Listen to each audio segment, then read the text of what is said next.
Finding the right words to tell your child that they have ADHD can feel overwhelming. In this episode, I'll walk you through how to have this conversation in a way that is gentle and empowering. And if you have a child who has recently been diagnosed with ADHD, I've created a free workshop just for parents like you. I'll share with you more details about this later in the episode. Let's get to it. When my first child was diagnosed with ADHD, I was completely lost. Now, this diagnosis wasn't a surprise. I mean, you only have to spend like a couple of minutes observing my husband and my eldest child to know that they were never not going to get a diagnosis, super hyperactive in their presentations. So they are the lucky ones who get diagnosed early.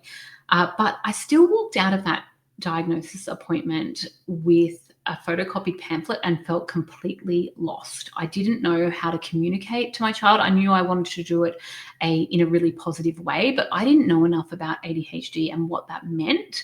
I only knew the challenges, not the strengths that came along with it. And I knew I didn't want to lead with that.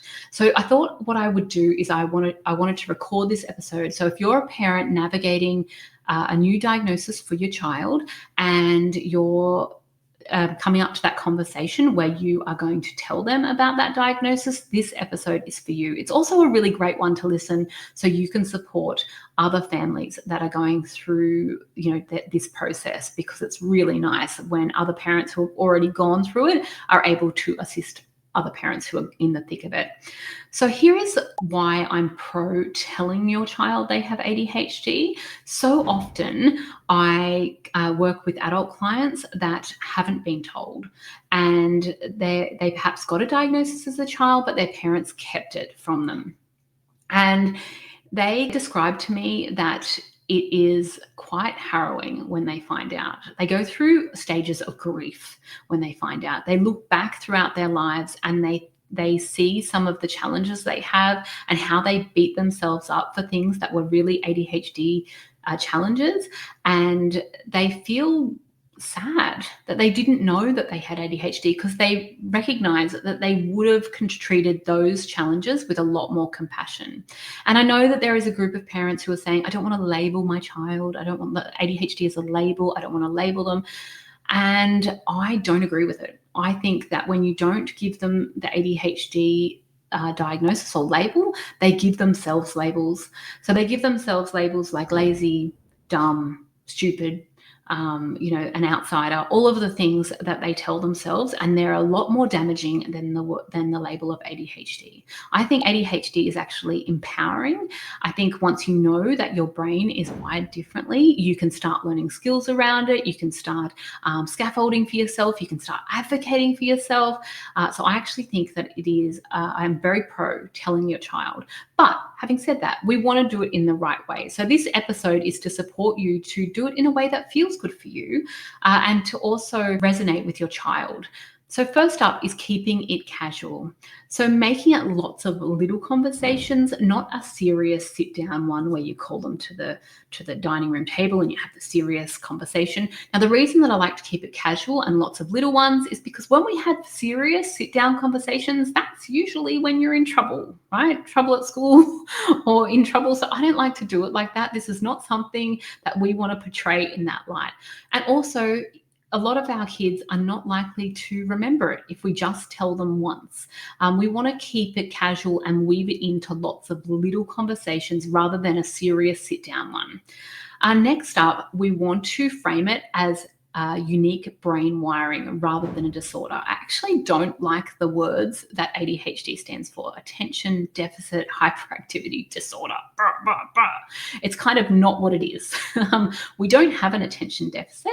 It's that we can't control where attention goes because the brain, it's an interest-based brain model. The neurotypical brain is based on importance. The ADHD brain is based on interest. So we have plenty of attention. It's just that we can't control where it is, where it's going and where it's directed. So I don't love the name, but regardless, I think that we frame it as a unique brain wiring rather than disorder. And then we want to show them, and this is how we weave it into the lots of little conversations, show them people that are relevant to them that also have ADHD. So if your child likes a particular sport, Google who in that sport has ADHD. If your child likes certain music, show them examples of famous musicians, and there'll be lots of them, right? Like there's so many people in the spotlight that have ADHD. Show them positive examples and role models of people that are relevant to them that have ADHD. It's no good showing them people that are relevant to us because they don't have the frame of reference. Unless they like that person, it's not going to mean anything. So show them YouTubers, whatever your child is interested in. Find out of ChatGPT who in that area has ADHD and point it out so they have other people that they can acknowledge from their frame of reference that have ADHD too. And that really helps them to know that they're not alone, that it is incredibly common, and not frame ADHD in a limiting way, because look at all the other people, look at all the famous people that have ADHD and are successful. And then for parents who also have ADHD, I recommend that you talk about your own experience, because you are in a unique position of being able to talk about your own experience with ADHD, but don't lead with it. And also don't make assumptions about how your child is experiencing ADHD. To this day, as an ADHD coach, I have never met two people that experience ADHD in exactly the same way. And this can be a little bit of a tricky one, because as parents, we want to jump in and perhaps we might say, oh, they can't do that because of their ADHD, or no, that's going to be challenging because of their ADHD, and we might have those thoughts. But we really don't know. People experience ADHD differently. They have different experiences, different levels of executive function challenges, different strengths. And so I always like to view it with curiosity rather than making assumptions about it. So I would talk about your own experience, but leave it as your own experience. Make sure that they know that they could be experiencing it completely differently, and get curious about their experience.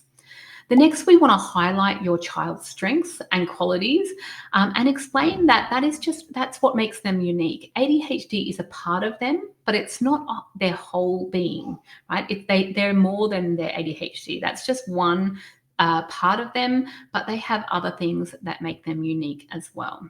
I would also suggest that you look at the age of your child. So how you explain ADHD to a 6-year-old is going to be really different to how you explain it to a 15-year-old. So we want to use clear, simple language. And we also want to acknowledge that there are some struggles with ADHD. We might want to talk about executive function if the child is old enough to understand that. But we also want to talk about what the strengths and what the positives are as well. It's not just about challenges here. Next up, we want to encourage ongoing conversations and asking questions about ADHD. So what we do is we can ask little check-ins. So it might be that you're talking about a point of friction that you had or a challenge that you had, and then turn around to your child and say, if you're in this situation, what would you do? Or what works for you?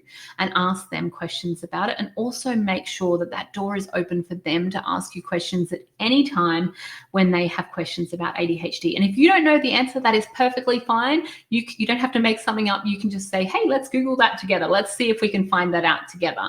And that's a really cool way of just letting your child know that you're there to answer any questions as they come up for them. So this isn't a one-time talk. We want to encourage questions, keep communication open, and remind your child that they are never alone in navigating ADHD. I absolutely love to tell my kids that you can make mistakes, you can get back up, there's not too many mistakes in life that you can't come back from. It's okay to have a go and fail. We either win or we learn, right? And so I really like to reinforce that. And I also love the saying, Marie Forleo's saying, that everything is figure-outable. So as long as they tell me about it, we can figure it out together. And I like to repeat that. So if they want to ask me any questions, or they feel that they might be getting tripped up in certain situations, everything is figure-outable. So we can figure it out together. Telling your child about their ADHD is really about planting seeds of self-understanding and self-acceptance, starting with their strengths, explaining things in simple, relatable ways, and keeping the conversation open as they grow. If your child has just been diagnosed, you might be feeling unsure about what comes next. That's why I've created a free workshop for parents of newly diagnosed children in primary school called 3 Steps to an Easier Family Life with ADHD. In it, I'll walk you through 3 simple simple steps to help you understand ADHD, build confidence, and support your child at home and school. You can grab your free spot. It's on the 12th of November. And of course, there's show up bonuses and all the things that we like to do. My love language is definitely templates. You can grab your free spot at thefunctionalfamily.com/easier. I hope to see you there. Thank you for listening to this episode of the ADHD Families Podcast. If you loved it, please share it on your socials. I want this to start a conversation about ADHD. If you want to make this mum do a little happy dance, please leave a review on iTunes. If you would like to know more about what we do, check out thefunctionalfamily.com. I truly hope that you enjoyed this podcast and you use it to create a wonderful, effective, joyful life with your beautiful children.